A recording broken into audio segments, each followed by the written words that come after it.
Bonjour à tous, c'est Lou, on se retrouve dans une nouvelle vidéo. Aujourd'hui, je vais vous expliquer en 7 conseils comment réussir votre carte de visite. C'est parti!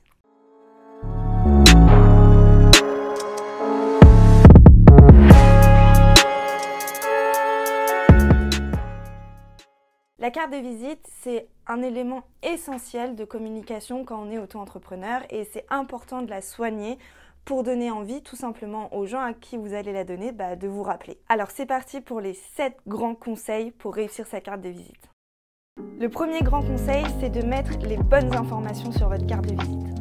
Bien évidemment, le logo sera indispensable. C'est un des premiers éléments qu'on va retrouver sur votre carte de visite.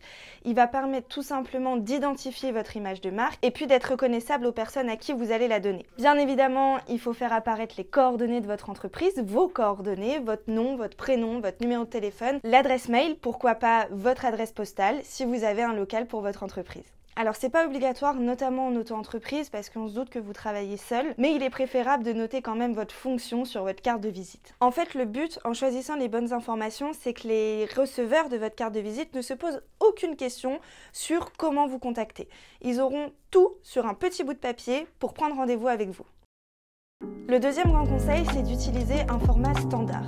Tout simplement parce que déjà c'est beaucoup moins cher que les formats un peu plus originaux, sauf si vous faites du graphisme et que vous voulez vous amuser. Mais on vous conseille quand même de préférer des cartes de visite au format un peu plus conventionnel. Néanmoins, ça ne vous empêche pas de jouer sur le style et le graphisme de votre carte de visite pour montrer votre créativité et votre originalité. En effet, une carte de visite qui ne rentre pas dans une poche, un portefeuille ou quoi que ce soit, c'est un peu plus compliqué à transporter. Donc faites simple.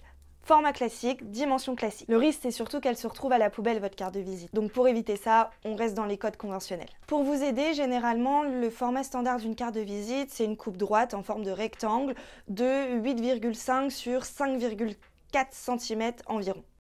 Le troisième grand conseil, c'est de respecter votre charte graphique. C'est hyper important qu'il y ait une cohérence, et on le répète tout le temps, entre tous vos supports de communication et votre identité graphique. Vous pouvez pas, par exemple, avoir un site de couleur jaune, un truc hyper dynamique, et puis une carte de visite terne, écrite noir sur blanc. Il faut qu'il y ait une cohérence et que les personnes qui vont la recevoir retrouvent cette cohérence sur tous vos supports de communication pour pas les perdre. Et puis avoir une cohérence entre tous ces supports de communication, c'est surtout permettre immédiatement au receveur d'identifier votre marque et de s'en souvenir. Je vous parlais de respecter un format standard pour une question de praticité, par contre vous pouvez jouer sur le style, notamment lors de l'impression. Faites-vous plaisir, vous pouvez y ajouter du vernis, des impressions à chaud, des reliefs, des dorures, faites-vous plaisir, bien évidemment, toujours en respectant votre charte graphique. Ça va donner un aspect plus qualitatif à votre carte de visite, c'est une manière également de montrer votre expertise. Malgré tout, n'en abusez pas trop et ne mélangez pas tous les effets lors de l'impression non plus. Le quatrième conseil qu'on peut vous donner, c'est opter pour des éléments liés à votre activité. Une carte de visite, c'est le miroir de votre activité. Donc les éléments graphiques qui vont se trouver sur votre carte de visite, que ce soit les icônes, les couleurs, doivent être en parfaite adéquation avec votre activité principale. Pour vous donner un exemple, si vous êtes fleuriste, on vous conseille quand même de retrouver une petite représentation de la nature, mais également celle de la créativité pour montrer tout votre potentiel. Outre les couleurs, il est super important de bien choisir les éléments graphiques qui vont se trouver à l'intérieur de votre carte de visite, notamment les icônes, les petits dessins ou les illustrations. Ces petits éléments graphiques, ils vont surtout donner une touche d'originalité à votre carte de visite, mais ils vont surtout aussi permettre de faire un lien et encore une fois d'être cohérent avec votre activité. Et puis bien évidemment, surtout d'identifier en un clin d'œil ce que vous faites. Le cinquième grand conseil qu'on peut vous donner, c'est d'utiliser des polices adaptées. Alors je sais qu'il est souvent tentant d'utiliser des polices un peu originales, etc. Mais gardez en tête qu'une carte de visite, c'est là où on va retrouver vos informations de contact. Donc utilisez une police originale, oui, mais surtout lisible pour votre interlocuteur. Et puis un autre élément à prendre en compte, c'est qu'il est important également de hiérarchiser les informations. Faut pas oublier qu'une carte de visite, c'est grand comme ça, donc vous pouvez pas tout mettre dans la même taille, tout mettre au même niveau, etc. Donc il faut vraiment bien hiérarchiser les informations en fonction de leur importance. Petit conseil de notre graphiste, on conseille d'utiliser maximum 2 polices différentes sur une même carte de visite.